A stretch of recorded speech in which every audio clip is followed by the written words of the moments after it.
Keir Gardens, le lieu du mystère. Chapitre 4. Keir Gardens était exactement le genre d'immeuble que Higgins détestait. Non seulement il défigurait la City, mais encore il enlaidissait l'âme de Londres, de plus en plus prisonnière d'une modernité que les générations futures jugeraient sans doute catastrophique. L'ex-inspecteur-chef avait accepté d'accompagner Marlowe sur les lieux du crime, à l'invitation de ce dernier. L'avis du meilleur né du Yard pourrait peut-être faire gagner du temps. D'abord réticent, Higgins avait fini par céder, un peu par amitié et beaucoup par curiosité. Avoir mené à leur terme un nombre important d'enquêtes n'avait pas éteint en lui le goût de la vérité. À contre-cœur, Higgins pénétra dans l'ascenseur.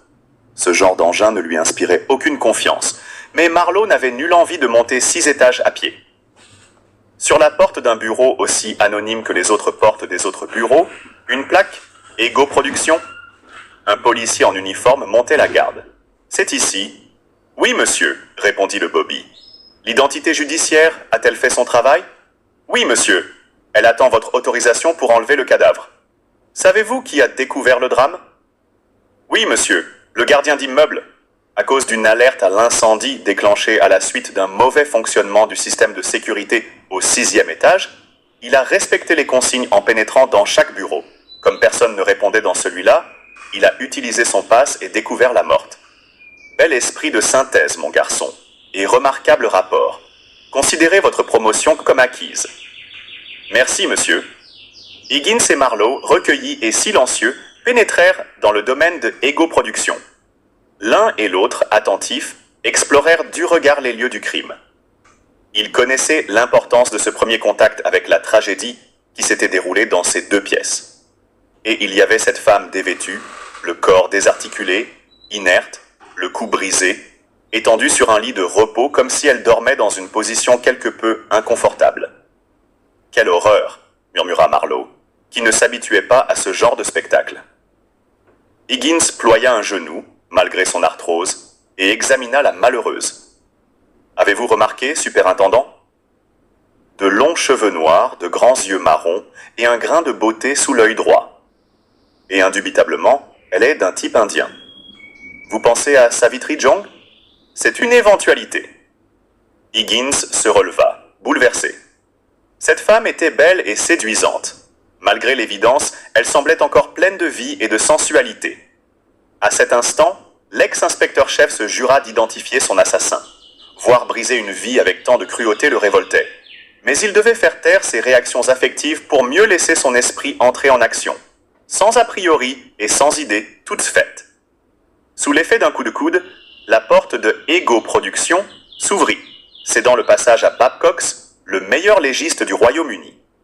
Sosie de Winston Churchill, perpétuellement mal embouché, engoncé dans une veste d'aviateur de la Royal Air Force dont il bourrait les poches de déchets de tabac exotiques, il ne se déplaçait que sur une moto pétaradante qu'il avait rapportée d'El Alamein.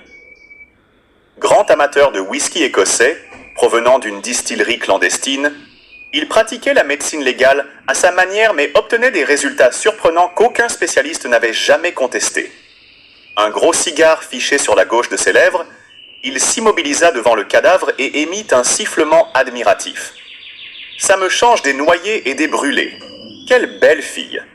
Déjà sur le terrain, Higgins ? Concours de circonstances, mon cher Babcox. Te connaissant, ça m'étonnerait.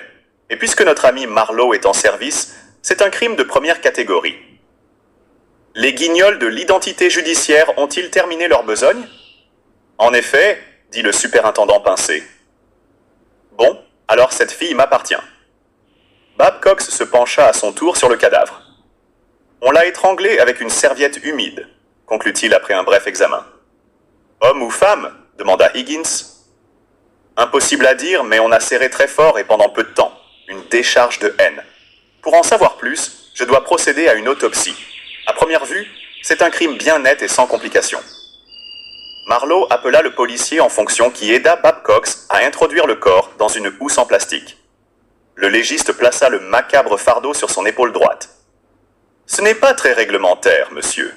Nous devons attendre ?» Babcox projeta un nuage de fumée dans le visage du bobby.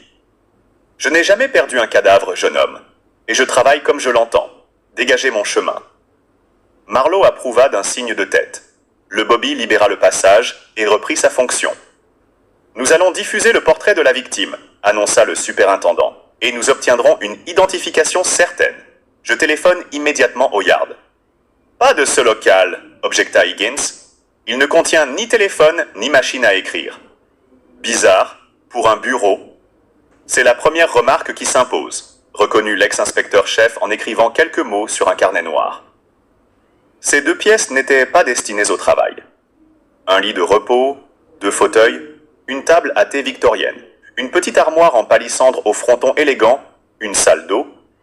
On était fort loin, en effet, de l'atmosphère habituelle d'un bureau. Qu'est-ce que ça signifie, Higgins? Que cet endroit était un lieu de rendez-vous dissimulé dans un immeuble de bureau. L'état de la victime semble prouver qu'elle ne venait pas ici pour y traiter des contrats. Quelle curieuse idée! Songez-vous à un couple désirant abriter des amours illégitimes? C'est la solution la plus probable, en effet. Il tenait à un secret presque absolu. Je partage votre avis, superintendant. Cette malheureuse devait avoir pour amant un personnage des plus étranges. Du moins, tenait-il à une si grande discrétion que sa liaison ne devait être connue de personne. En louant un bureau dans un immeuble où entrent et sortent des centaines de gens uniquement préoccupés par leurs affaires, ni lui, ni elle ne risquèrent d'être remarqués. Et s'il s'agissait d'une mise en scène?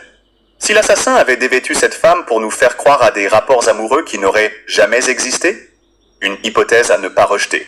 Sur la table à thé, au pied à 3 branches, une théière en porcelaine avec une anse dont la forme ondulée était très caractéristique. Une Megwood, nota Higgins. Une pièce ancienne? Non, une imitation récente, mais de bonne qualité. Elle ne paraît pas avoir beaucoup servi. Exact, superintendant.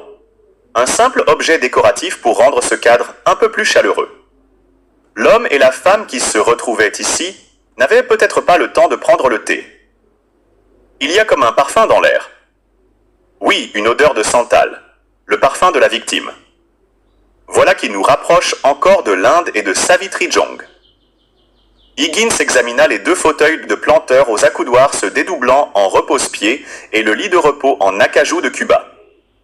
Intéressant, dit-il. Qu'avez-vous décelé? Demanda Marlowe.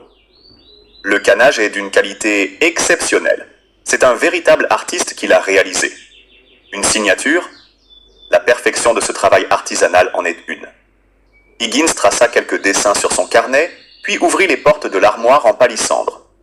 Sur les étagères, des peignoirs et des serviettes de bain sur lesquelles était posé un petit bloc de bronze ayant la forme d'un rocher. Sous la pile de serviettes, l'ex-inspecteur-chef découvrit un sous-vert, montrant un cavalier, habillé à la mode du XVIIIe siècle, se promenant dans la campagne. On jurerait un Gainsborough, les couleurs, le style, l'atmosphère. Mais je ne connais pas l'original.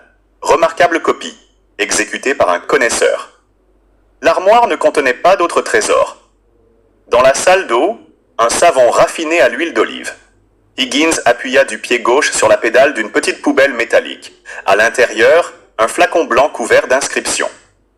Gel anti-rides, sérum de jouvence, produit régénérant les couches profondes de l'épiderme. De séduisantes promesses, à première vue. Le flacon était vide. La victime avait dû le jeter après l'avoir utilisé. Hélas, déplora Scott Marlowe, ni photographie ni objet personnel. L'assassin a emporté les vêtements de sa victime, ajouta Higgins. Et son sac à main. On dirait qu'il a tout fait pour nous empêcher de l'identifier. Higgins arpenta de nouveau les lieux du crime, procéda à une seconde fouille approfondie et relut ses notes. Scott Marlowe était abattu. Un crime parfait. Nous n'avons rien à nous mettre sous la dent. Pas un indice, pas un témoignage, pas le plus petit début de piste. Ne soyez pas si pessimiste, superintendant. Qu'avez-vous découvert, Higgins?